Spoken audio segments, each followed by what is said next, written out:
नमस्कार बालमित्रांनो, आज आपण इयत्ता 7वी विषय बालभारती मराठी पाठ क्रमांक 11 बालीबेट हा पु ल देशपांडे यांच्या प्रवास वर्णनातील पाठ आपण समजून घेऊया। बालमित्रांनो, पु ल देशपांडे हे प्रसिद्ध विनोदी लेखक व नाटककार होते। त्यांचं नसती उठा ठेव, बटाट्याची चाळ, गोळा बेरीज, आसामी आसामी, फसवणूक इत्यादी विनोदी पुस्तके प्रसिद्ध आहेत। तसेच अंमलदार, भाग्यवान, तुझे आहे तुझपाशी, सुंदर मी होणार, ती फुलराणी इत्यादी नाटके प्रसिद्ध आहेत। व्यक्ती आणि वल्ली हे त्यांचं व्यक्तिचित्रण प्रसिद्ध आहे। अपूर्वाई आणि पूर्वरंग ही प्रवास वर्णने प्रसिद्ध आहेत।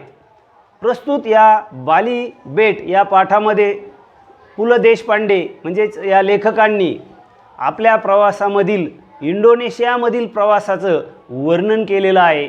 इंडोनेशियामधील जे सुंदर असं बालीबेट आहे आणि तेथील निसर्गरम्य सृष्टी आहे, तिचं नयनरम्य असं वर्णन या पाठामध्ये केलेलं आहे।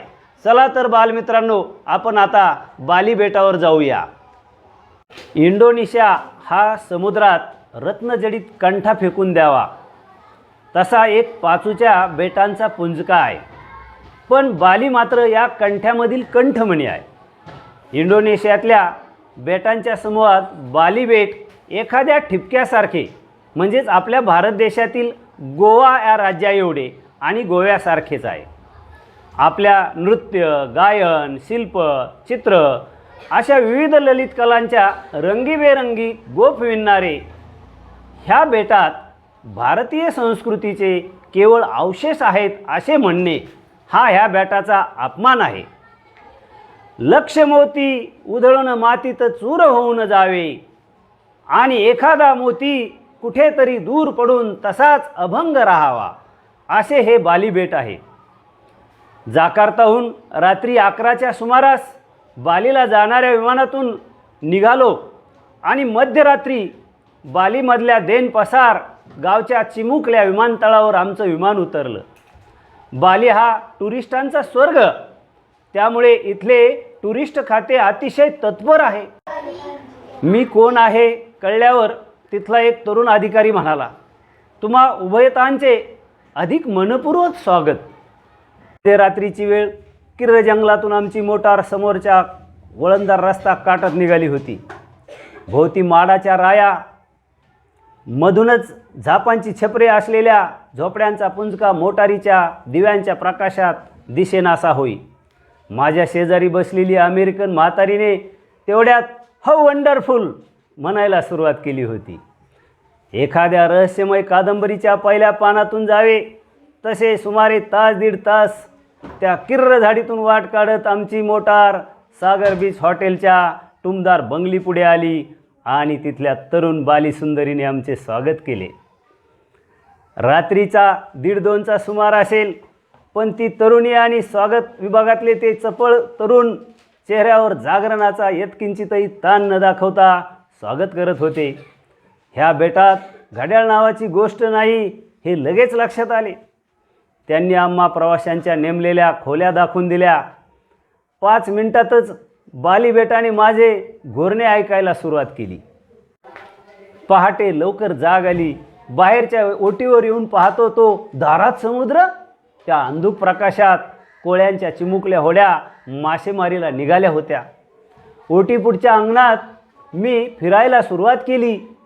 फक्त देवळातल्या पहाटेचा चौघडा वाजत नव्हता, एरवी थेट गोवे। मी जनाची किंवा मनाची पर्वा न करता मुक्त आवाजात गायला सुरुवात केली। प्रिये पहा रात्रीचा समय सरुणी, येत उषकाल हा। अण्णा किर्लोस्करांनी गुरसोसरच्या आसपास असली एखादी पहाट फुटताना पाहूनच हे लिहिले असावे। एखाद्या रम्य नाटकाची नांदी सुरू व्हावी तशी ती पहाट होती। पहाटेला स्वप्नांची परिसमाप्ती होती असे म्हणतात, पण बालीबेटातल्या त्या पहाटेने एका स्वप्नाची नांदी सुरू केली आणि चांगला आठवडाभर मी त्या बालीबेटातल्या स्वप्नसृष्टीत वावरत होतो। असा सुंदर प्रदेश आणि इतकी अस्रात माणसे पुन्हा कधी पाहायला मिळणार? इंडोनेशियावर डचांनी राज्य केले, पण बालीला मात्र कोणीही बदलू शकले नाही. कुणी म्हणतात डचांनी बालीचा म्युझियम पीस केला, ह्या बेटांचे प्रदर्शन मांडले, त्यांच्या चित्रविचित्र चाली तशाच ठेवल्या. टुरिस्टांचे आकर्षण कायम राहावे म्हणून कदाचित असेलही, पण जे काही आहे ते रम्य आहे, मनोहर आहे, निष्पाप आहे. पण आहे म्हणताना जीभ चाचरते, कारण सुधारलेल्या दुनियेकडून येणारे वारे बालीच्या बेटावरूनही वाहू लागले आहे. डोक्यावरून विमाने घरघरायला लागली आहेत. रेडिओने त्यांना उरलेल्या जगाशी जोडले आहे. एखाद्या तंबूतला सिनेमाही फिरत असेल, शिवाय वर्तमानपत्रेही आहेतच. हॉटेलातल्या त्या बगीच्यामधून मी आणि माझी पत्नी नाटकातल्या बगीच्याच्या प्रवेशातून हिंडल्यासारखे हिंडत होतो. समुद्रकिनाऱ्याच्या इतक्या जवळ इतका गर्द बगीचा क्वचितच पाहायला मिळतो. माडा पोफळींच्या राया असतात, पण माड आणि पोफळी खेरीज इतर इतकी झाडे होती की काही वेळाने आम्ही त्या झाडाकडे पाहत नसून ती झाडेच ही कोण मंडळी आली आहेत म्हणून आमच्याकडे पाहतायत की काय असे मला वाटायला लागले. मला अज्ञात असलेल्या फुलांनी बहरलेली ती रोपटी एखाद्या शिशुवर्गात शिरल्यावर तो वर्ग जसा काहीशा भीतीने नि काहीशा गमतीने नव्या पाहुण्यांकडे पाहतो, तशी ती फुले आमच्याकडे पाहत होती. आम्ही पुढे सरकल्यावर त्यांनी एकमेकांकडे पाहून मिश्किलपणाने डोळेही मिचकावले असतील. ती फुलबाग त्या भल्या पहाटे अगदी टवटवीत जागी होती. वेलींचेही अंगधुणे झाले होते. वृद्ध वृक्षांचा समुदाय तेवढा अजून झोपेतल्या डुलक्या देत होता. काही जागी, काही झोपलेली अशी त्या सागर बीच हॉटेलातील ती बाग एखाद्या मुला माणसांनी, लेकी सुनांनी भरलेल्या नांदत्या गाजत्या एकत्र कुटुंबासारखी वाटत होती. उणीव होती ती पहाटेचे मंगलपाठ म्हणणाऱ्या सृष्टीच्या गाणाऱ्या भाटांची.